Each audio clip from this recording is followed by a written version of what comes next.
Hola, Sifu Ángel del Instituto Shaolin Muanam, Puerto Rico. El primer patriarca del Kung Fu Wudang generalmente se conoce como el gran Chen Zhangfeng. Chen Zhangfeng fue un sacerdote taoísta que vivió hacia el final de la dinastía Song en el siglo XIII.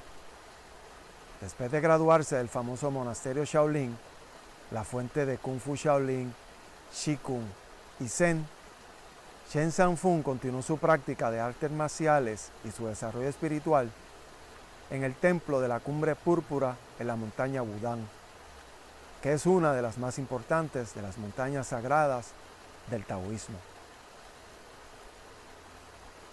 En ese momento se llamaba Kung Fu Wudang para diferenciarlo del Kung Fu Shaolin Henan en el monasterio Shaolin del norte, y más tarde el Kung Fu Shaolin Fuqian en los monasterios Shaolin del sur de Quanzhou y Yulianshan.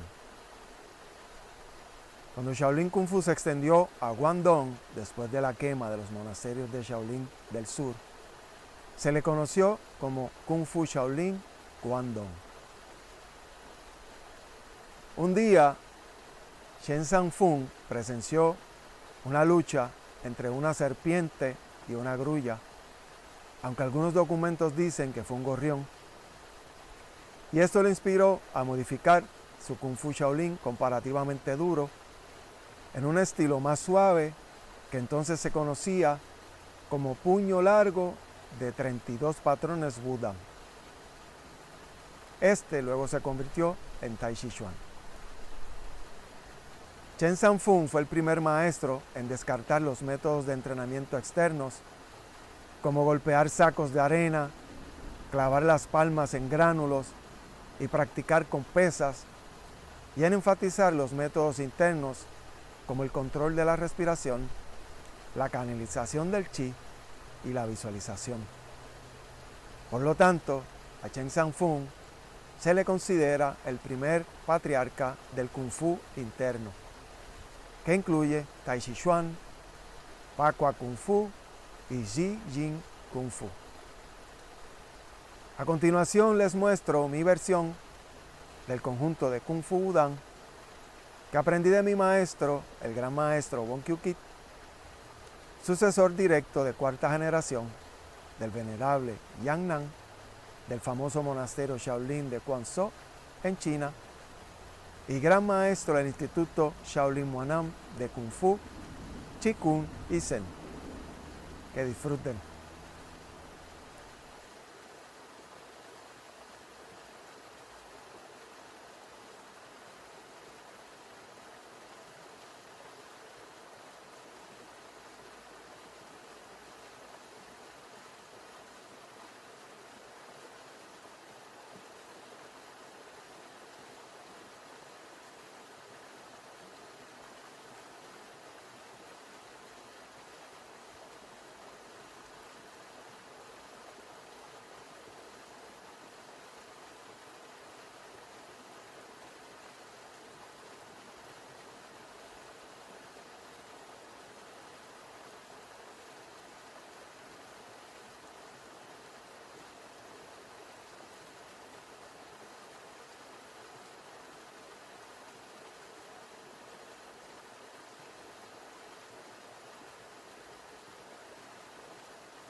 Aprender esta forma es el reto mayor que he encontrado hasta ahora en todos mis años de práctica. Me proporciona la mejor oportunidad de avanzar en mi entrenamiento hacia la maestría del pináculo de la práctica de Kung Fu Shaolin, el Kung Fu Dan, y la maestría de mi propia naturaleza, enriqueciendo mi vida en todas sus dimensiones de Yin, forma, Qi, energía, y Shen, espíritu. Todavía queda mucho trabajo por hacer, pero con suerte espero mejorar. Espero que hayan disfrutado de este video y que el contenido les sea útil y relevante. Si es así, compartan sus comentarios y el video para que otros puedan beneficiarse tanto como ustedes. Les invito a suscribirse a mi canal y a pulsar la campana de notificaciones para que reciban todas las publicaciones y a visitar www.shaolinpr.com, donde encontrarán información acerca de los cursos de Qigong del Cosmos y Tai Chi Chuan y el Centro de Salud Holística. Gracias por su atención. Que tengan un gran día y hasta pronto.